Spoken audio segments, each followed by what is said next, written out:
As promised, 6th graders, here's chapter 11.2, area of a circle. First, we're going to derive the formula for an area of a circle. In other words, I'm going to prove to you why it works. And then we will use that formula to calculate the area of some example circles. Let's get started.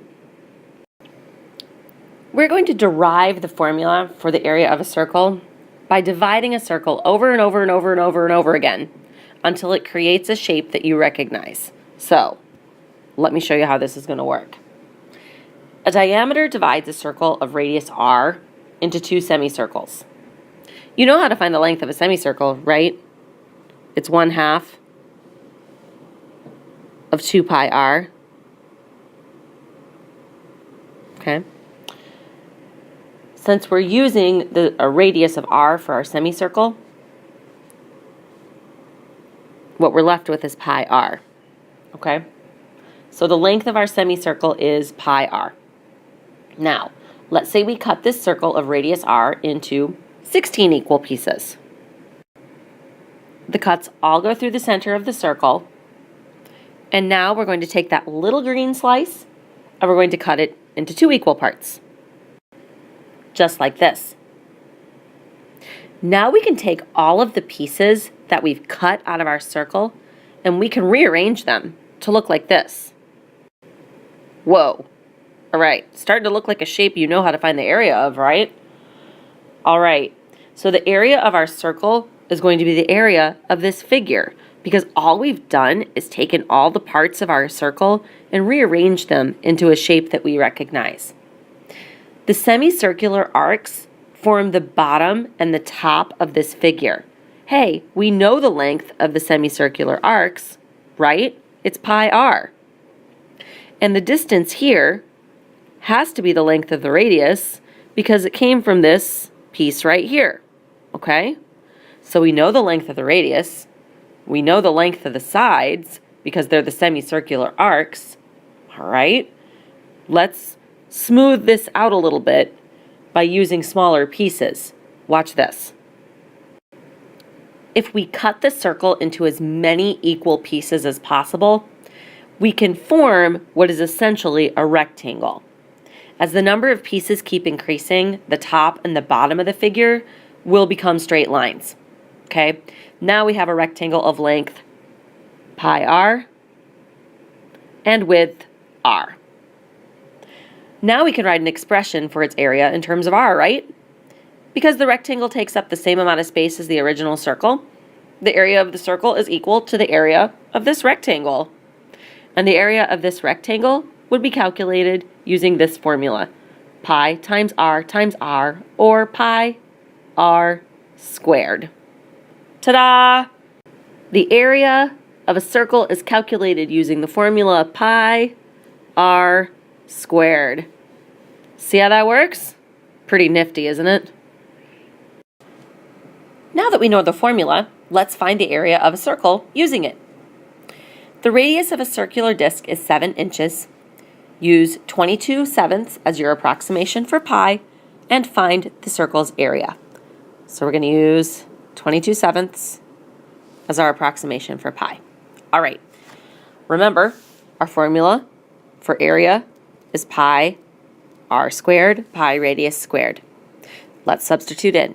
Area equals pi, in this case 22/7, times radius squared, which is 7 inches. Now you can see why we're using 22/7 for pi, correct? It lets us cross-reduce. Remember what pi r squared really means in this case is 22/7 times 7 times 7, right? So you can really simplify this problem by cross-reducing like this. Now we solve by taking 22 times 7 to find our area, which is 154 inches squared.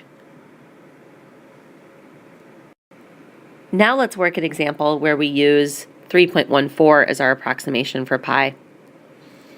The diameter of this circle is 24 centimeters. Find its area. As we've always done before, simply begin by rewriting your formula. Area equals pi radius squared. All right. We're given the diameter of this circle 24 centimeters. So what's the radius going to be? That's right, 12.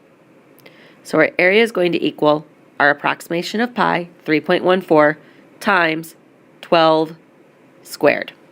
Okay? Now we simply do the math.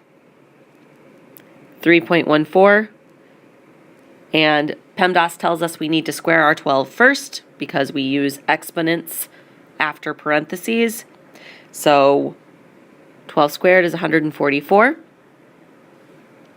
Now please go ahead and feel free to use your calculator to multiply 3.14 times 144, which gives us 452.16 centimeters squared. This is the area of our circle. Now work on applying this principle on your own.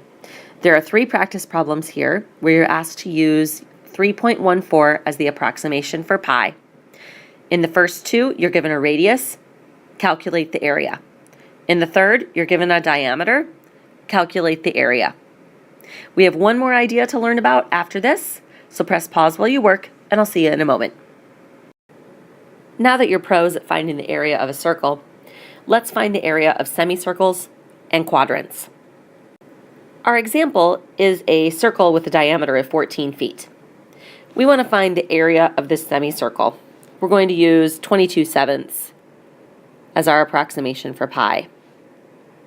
All right, radius equals diameter divided by 2, right?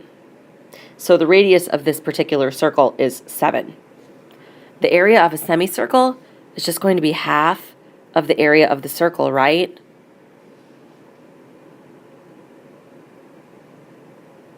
So all we have to do to find the area of our semicircle is take 1/2 of pi r squared, right? Okay, now let's plug in what we know and solve the equation. 1/2 times 22/7 times 7 squared. Okay, let's reduce where we can reduce.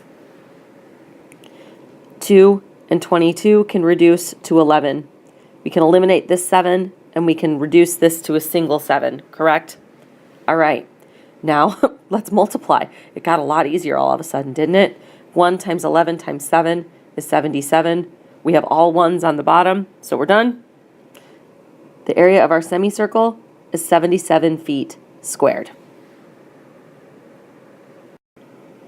All right, folks, here are your final 2 practice problems for chapter 11.2. In number 4, find the area of this quadrant. Remember, you know how to find the area of the circle, and a quadrant is just 1/4 of the circle. I know you're going to figure out from there what to do, okay? Just to make sure you can read this, that says 14 feet as the radius. In these cases, you're going to use 22/7 as your approximation for pi. Going on to number 5, you're given the diameter of the circle, which is 42 inches. Find the area of 1 quadrant. All right. I know you're going to figure these out because you're brilliant at math. Go ahead and work these out. When I see you tomorrow, we will work on more area of a circle problems. Hopefully you're having as much fun with these as I am. See you then.